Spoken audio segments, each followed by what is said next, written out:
When the United States was involved in World War II, 1941 to 1945, African-American pilots trained at Tuskegee Army Airfield near Tuskegee, Alabama. These pilots were known by several names because they learned to fly near Tuskegee. Many called them the Tuskegee Airmen. Germans called them the Black Birdmen. The African-American pilots provided protection for American bombers, pilots, and crews on bombing runs. When the Tuskegee Airmen began flying planes with the red tail, the people who depended on them for protection called them the red-tailed angels. There were 3 stages in learning to fly: the military way, primary training, basic training, and advanced training. Each stage took about 9 weeks. The first class began primary training in in July 1941. If everything went well, the men would graduate the following March. Primary training began at Montana Airfield. It included ground school and actual flying. The first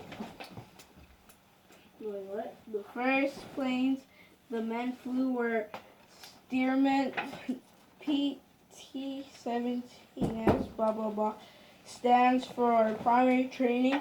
These were bit planes. I don't know what that's about.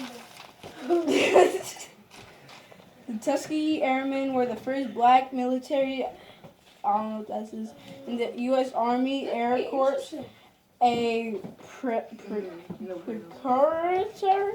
of the U.S. Air Force.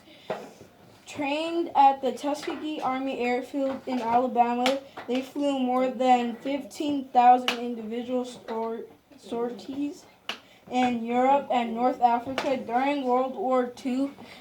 Their impressive performance earned them more than 150 distinguished flying crosses and helped encourage the eventual integration of the U.S. Armed Forces.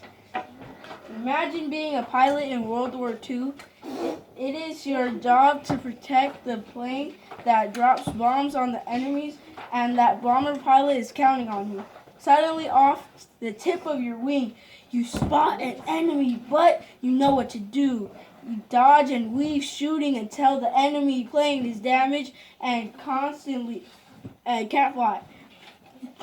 You return to the bomber and finish your mission. That was a close one. The Tuskegee Airmen were the first African American pilots to fight in World War II as part of the U.S. Army Air Corps.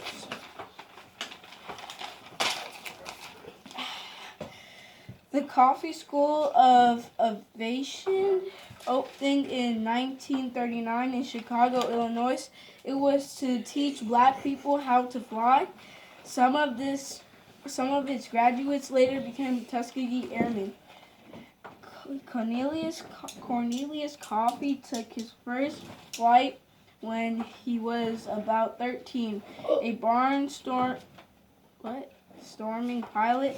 The white pilot asked Coffee to board the plane so he could have some fun. At the back, child expense on the ride. The pilot was doing things like throwing the plane into spin rolls and a nosedive. He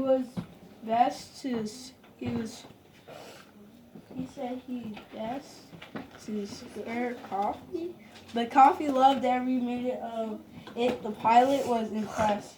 He told me I should think about flying, Coffee told a reporter. However, he had trouble finding a flight school that would teach black people. So he and his friend John Robinson built their own airplane using a motorcycle engine and taught themselves. Allahu Akbar. By August 1942, 5 classes of pilots graduated from the Tuskegee program. Oh, this was supposed to